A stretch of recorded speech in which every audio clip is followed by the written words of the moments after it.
안녕하세요. 반갑습니다. 리얼미국 주식입니다. 오늘 리얼미국 주식에서 준비한 주제는 미국 증시 단기 눌림목 후 진짜 상승은 이때부터입니다 라는 내용으로 오늘의 영상을 준비했습니다. 최근 강하게 상승하고 있었던 증시 잠시 중간에 눌림목이 나올 가능성이 높다라고 매번 설명드리고 있는데요. 이 눌림목 이후에 본격적인 상승은 아마 이때부터일 것으로 예상이 됩니다. 언제부터 증시의 강한 상승을 예상해 볼 수 있을지 여러분들께 자세한 설명 시작해 보도록 할 테니까 영상 시청하시면서 여러분의 투자 판단에 조금이라도 도움이 되셨으면 좋겠습니다. 자, 그럼 본격적으로 시작해 보도록 하겠습니다. 저희 리얼미국 주식은 여러분께 항상 일주일에 2번 정도의 영상을 통해서 다양한 이야기들 전달해 드리고 있는데요. 수요일 그리고 토요일 여러분께 2번의 영상을 전달해 드리고 있습니다. 해당되는 얘기를 맹신하시기보다는 조금 더 다른 측면에서 투자자분들께서 조금 생각하지 못하셨을 만한 부분들을 미리 자세하게 분석해서 꺼내 드리고 있는 겁니다. 여러분들께서 동의하시는 분도 있고 동의하지 않으신 분들도 있겠지만 다시 한 번쯤 생각해 볼 만한 이슈들을 잘 정리해서 여러분께 전달해 드리고 있으니까 여러분들 투자하실 때 참고해 보시면 좋을 것 같고요. 그리고 매일매일 나오는 뉴스 매주 매일매일 올려드리는 영상이 아니다 보니까 실시간으로 나오는 뉴스가 궁금하다라고 하시는 분들은 저희 리얼 미국 주식 속보를 통해서 뉴스 많이 전달해 드리고 있습니다. 페이지에 메인 페이지에 링크를 클릭하시면 리얼 미국 주식 속보를 통해서 다양한 이야기들 실시간으로 보내드리고 있으니까 필요하신 분들은 꼭 받아가시면 좋을 것 같습니다. 자, 그럼 본격적으로 오늘의 이야기 시작해 보겠습니다. 자, 바쁘신 분들을 위해서 우선 영상 정리된 내용을 먼저 말씀드릴게요. 자, 우선 저는 최근 들어서 이 증시 상승의 키워드, 이 대세 상승으로 이어갈 수 있을 만한 하나의 키워드가 바로 비트코인, 이더리움, 즉 가상자산의 대출 시작입니다. 이 대출이 본격적으로 시작이 돼야 유동성이 공급될 수 있다고 보고 있거든요. 진짜 여기서 이 가상자산 중에서 원래는 비트코인이 가장 유력했고요. 그 뒤에 이어서 나오고 있는 자산이 바로 이더리움입니다. 그래서 미국 은행들이 이더리움까지 대출을 해줄 수 있다라는 검토하는 분위기가 나오자 자연스럽게 이 비트코인뿐만 아니라 이더리움을 매수하는 수급들이 엄청나게 많이 늘어나고 있습니다. 억만장자 피터 틸도 최근에 비트마인 지분을 9.1% 확보하게 되면서 이더리움 전략을 강화하는 모습들을 보여줬고요.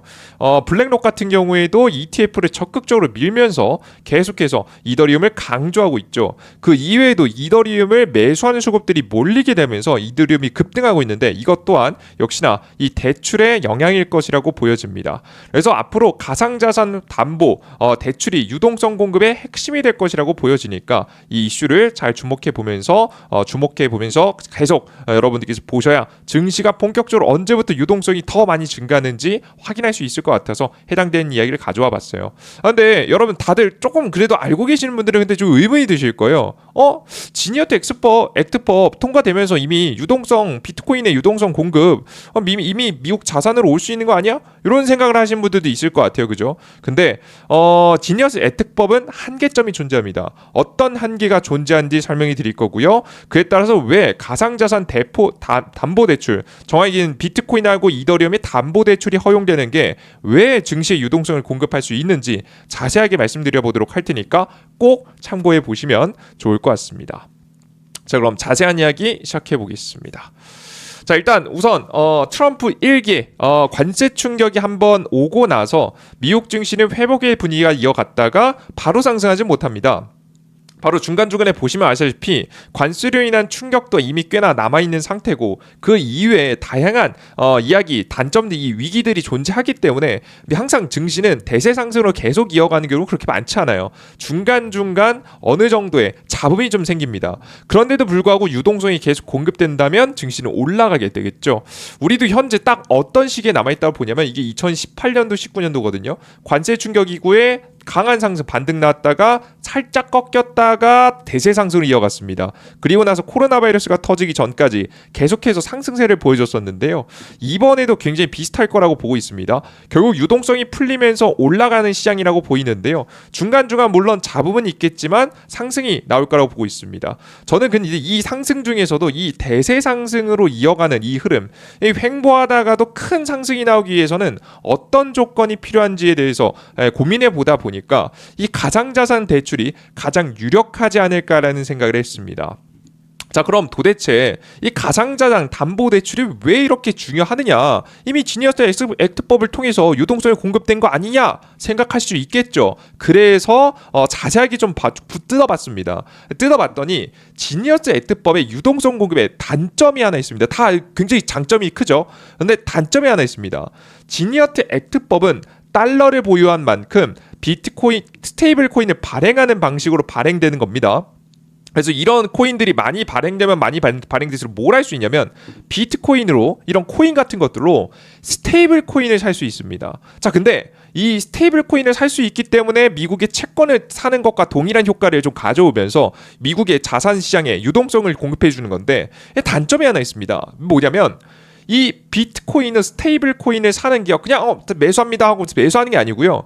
이 중간 속에서 비트코인을 청산하고 스테이블 코인을 구매한 구조가 나옵니다. 이게 뭐냐면 정확히 말해서는 그냥 비트코인을 스테이블 코인을 사는 게 아니라 중간에 청산돼서 달러로 환전된 다음에 이 스테이블 코인을 사는 이런 중간 단계가 있다는 거죠. 이런 굉장히 큰 문제가 뭐냐면 비트코인 보유자 입장에서는 너무 싫은 게 비트코인을 청산하면 자본이득세, 그리고 고소득자 대상의 추가 비과세, 그리고 주정부의 소득세 등 다양한 세금 청산이 필요하게 됩니다. 세금 정확히 부과가 진행되게 되고 이걸 돈을 내야 되는 거예요. 그러니까 비트코인을 통해서 내가 미국의 이 법을 통해서 미국의 자산을 살 수 있다. 틀린 얘기는 아닙니다. 다만 이 과정 속에서 이 비트코인을 보유하고 있는 사람들, 특히나 거부들, 큰 돈을 보유하고 있는 사람들은 최근에 산 사람들이 아니에요. 과거부터 엄청난 수익을 내고 있었기 때문에 이 엄청난 수익에 대한 세금을 내야 된다는 거죠. 그래서 코인의 유동성이 미국의 자산, 부동산, 주식, 채권으로 이동하는데 걸림돌이 된다 라고 생각하시면 될 것 같습니다. 물론 일부 자산을 바로 살 수는 있겠지만 사는데 고민이 너무나 많이 되겠죠. 그래서 이런 얘기들은 사실 비트코인뿐만 아니라 주식에도 있는데요. 그래서 이제 일론 머스크 같은 경우에도 굉장히 많은 테슬라의 주식을 가지고 있는 상태에서 자기가 돈을 가지고 뭘 하고 싶으면 테슬라 주식을 팔아가지고 뭘 다시 사는 게 아니라 은행에 가서 이렇게 얘기합니다. 나는 테슬라의 주식을 기반으로 해서 담보대출을 하겠어 라고 하면서 지금 이제 바로 이 테슬라를 기반으로 해서 돈을 받죠. 그러니까 이게 중간에 세금을 내기 싫어가지고 이런 짓을 하는 거거든요. 이런 행동들이 비트코인 시장에도 동일하게 벌어질 수 있다라고 생각하시면 될 것 같습니다. 이해되셨죠? 그래서 비트코인도 이런 우회하는 방법이 필요한 거예요. 그래서 앞서 설명해 드렸던데 그럼 몇 %길래 그러냐?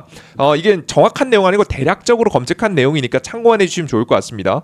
제가 말씀드리고 싶은 요건은 뭐냐면 이 무시할 정도의 세금이 아니라는 겁니다.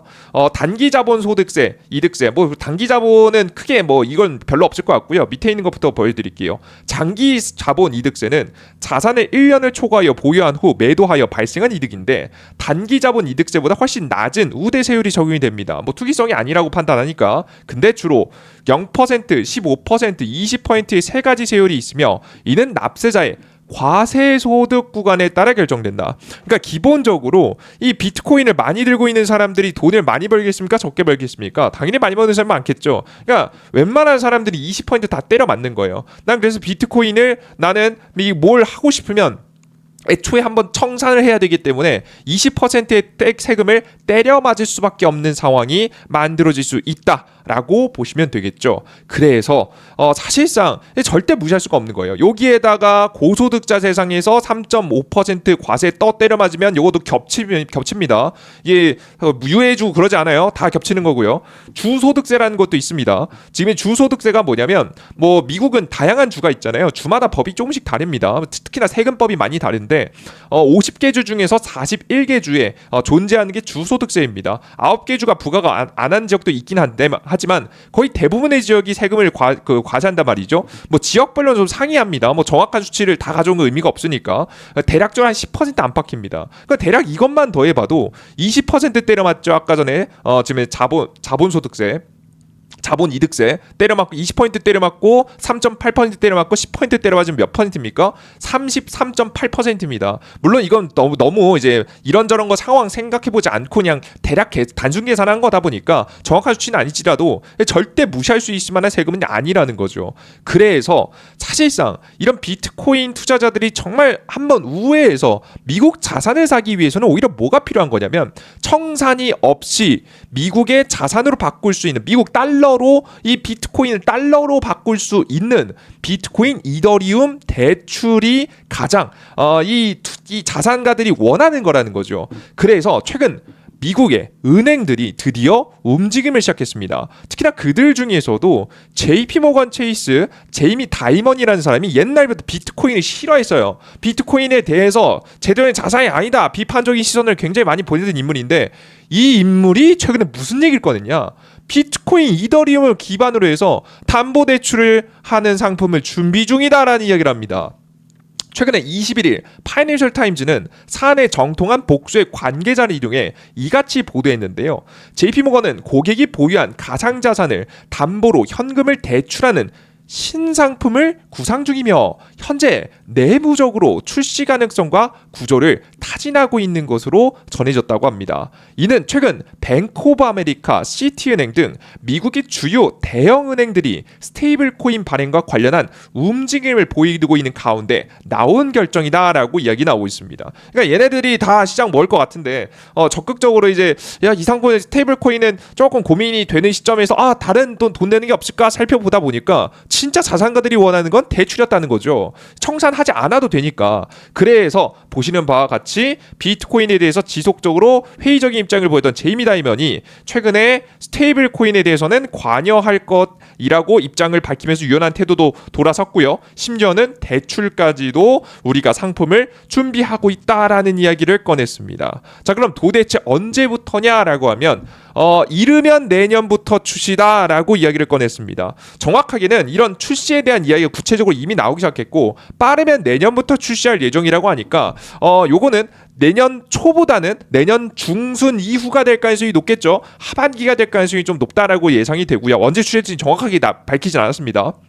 근데 중요한 건 우리가 보통 이런 기대감들은 항상 선반영됩니다. 그래서 이르면 내년에 출시된다라는 이야기는 뭐냐면 본격적으로 이 내년부터 기대감이 들어오면서 비트코인이라든가 이더리움 수급들이 미국의 자산들로 이동할 수 있을 만한 분위기에 대한 기대감이 생기면서 주가 그리고 뭐 자산의 가격들을 끌어올릴 수 있다는 거죠. 그래서 우리 시청자 여러분들께서는 내년에 이 시점, 이 구체화된 시점, 정확히 지금은 아직 언급까지 나왔고 내년 출시 예정이다. 요 정도까지밖에 안 나왔지만 시간이 지나면 지날수록 특히나 이 지니어스 액트법이 시행되기 시작하는 내년도 초 그때 이제 어느 정도 규칙들이 다 정해지거든요. 이제 곧 규칙이 나오고 그 규칙에 의해서 시행이 구체적으로 되기 시작할 건데 그걸 확인하면서 그 구조를 확인하고 나서 아마 대출에 대한 준비 상품들을 구체적으로 준비할 겁니다. 미국의 법안이라든가 시행칙이 나와야 그제서야 움직여야겠죠. 그죠?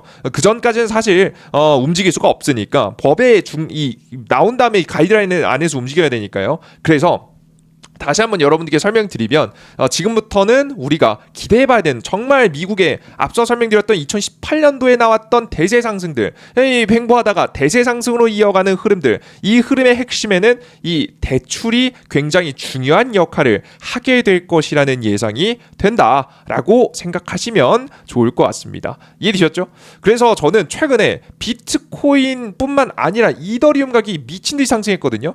이더리움 가격이 딱 상승을 시작하는 시기가 이 얘기가 나오기 시작했을 때예요. 그래서 최근에 억만장자도 지금 이제 이더리움 전략 강화하고 다 이더리움 사들이고 이더리움 난리치고 최근 들어서 뭐 강하게 이더리움이 상승하고 있는 이유는 이것이다.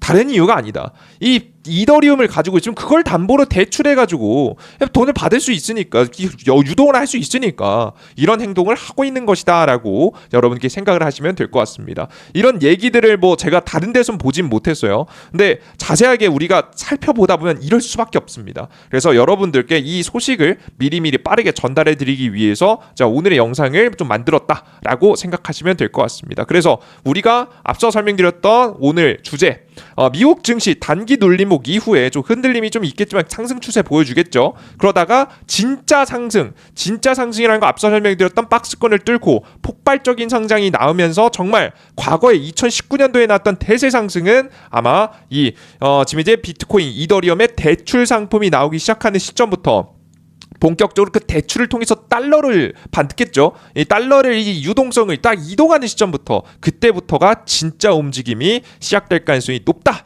라고 생각하시면 될 것 같습니다. 그래서 참고해 보시면서 투자에 응용하셨으면 좋겠고요. 중요한 건 우리가 뭐 자세히 만약에 뭐 추적이 난 귀찮다라고 하셔도 이렇게만 생각하셔도 좋아요. 아, 미국 증시가 더 올라갈 일이 진짜 남아있구나.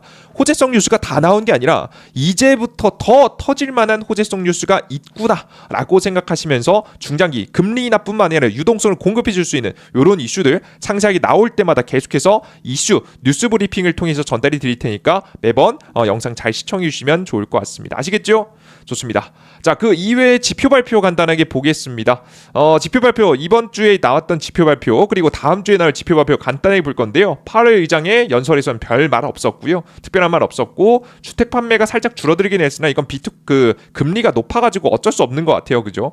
약간 줄어드는 모습을 보여줬고 금리 9월 달쯤에 인하 예상이죠. 인하되기 시작하면은 개선될 것으로 보입니다. 그리고 미국 실업 청구 건수, 미국의 고용 건수는 괜찮았습니다. 실업 청구 건수란 저 실업했어요 라고 이제 제출한 사람의 숫자가 좀 줄어들었다는 거죠. 줄어들었다는 것은 고용 시장이 괜찮다는 얘기입니다. 긍정적인 이슈가 나왔고요. 제적 구매 관리 지수가 예상보다 안 좋게 나왔죠. 안 좋게 나온 이유는 이거죠. 제조업은 선구매가 있었기 때문에 이것으로 인해서 좀 보수적으로 바뀌었죠. 이것으로 인해서 예상치보다 좀 낮았다라고 많이 나오고 있어요. 지금 현재 실제 이 이야기가 이제 그럴듯한 게 뭐냐면 서비스 구매 관리 지수에서는 잘 판매가 됐거든요. 그죠? 서비스 구매 관리 지수가 긍정적이었습니다. 이게 소비가 잘 이루어지고 있다는 얘기입니다. 근데 생산을 좀 줄어드는데 이 생산이 줄어든 건 선구매, 트럼프 관세부가 전에 미리미리 구매해놨던 수요들이 있기 때문에 생산 제조업의 구매 관리 지수가 조금 약간 줄어든 거다. 이건 서서히 회복되는 모양새를 보여가는지 확인해 줄 필요가 있겠죠. 이건 다음 달에도 계속 추적 관찰해 보도록 하겠습니다. 뭐 주택 판매 같은 경우에는 앞서 말씀드렸던 바와 같이 기존에 좀 낮아질 수밖에 없습니다. 이제 금리가 높기 때문에 좀 안 좋아질 거고요. 9월 달부터 개선될 가능성이 높으니까 살펴보면 될 것 같습니다. 자, 그리고 7월 남은 지표 발표 있습니다. 남은 지표 발표의 핵심을 보여드릴게요. 핵심은 미국 노동부 지금 이제 졸트 보고서 나오고요. 그 이외에 이제 다양한 보고서들 쭉쭉쭉 나옵니다. 이번 주에 고용 보고서 나오니까 고용 보고서 함께 확인해 보면 좋을 것 같고요. 예상치보다 좋을 가능성이 높겠죠. 위에 나온 지표들을 보면. 그리고 가장 중요한 금리 결정일이 있습니다. 근데 금리 결정일은 아마 특별한 문제 없이 마감할 가능성이 높아가지고 동결 가능성이 높고요. 그리고 근원 소비자 물가 지수도 아마 크게 오르지 않고 적당한 수준에서 움직일 것으로 보입니다. 그래서 다음 주에는 꼭 확인해야 되는 지표는 있지만 엄청난 변화가 예상되는 지표는 없으니까 천천히 안정적으로 지켜보시면 좋을 것 같고 오히려 우리가 생각해야 되는 거 실적 발표에 따라서 증시가 생각보다 많이 갈리죠. 테슬라 실적 발표 안 좋으니까 주가 많이 떨어지고요. 알파벳 빅테크 기업들 잘 나오니까 올라가죠. 나머지 빅테크 기업들 그리고 제조업 기업들 계속해서 지켜봐야 될 것 같습니다. 그래서 어떤 기업이 실적이 잘 나오는지 확인할 거 해야 될 것 같은데 빅테크 기업들은 전체적으로 긍정적으로 나올 가능성이 높아 보이니까 계속 이쪽으로 관심 가져보시면 좋을 것 같습니다. 좋습니다. 여기까지 물론 테슬라도 빅테크 기업 중에 하나죠. 그래서 최근 이제 보이고 있는 판매량이 많이 줄어들고 있으니까 좋습니다. 조심해 보시면 좋을 것 같습니다. 좋습니다. 여기까지 오늘의 영상 마무리해 보도록 하겠고요. 추가적인 기대가 되는 내용들 또 있으면 여러분 정리해서 전달해 드려 보도록 할 테니까 뭐 하나라도 남는 영상 만들어 보도록 할 테니까요. 다음 영상도 기대해 주셨으면 좋겠습니다. 구독 버튼 안 누르신 분들 구독 버튼까지 부탁드릴게요. 모두 고생하셨습니다. 감사합니다.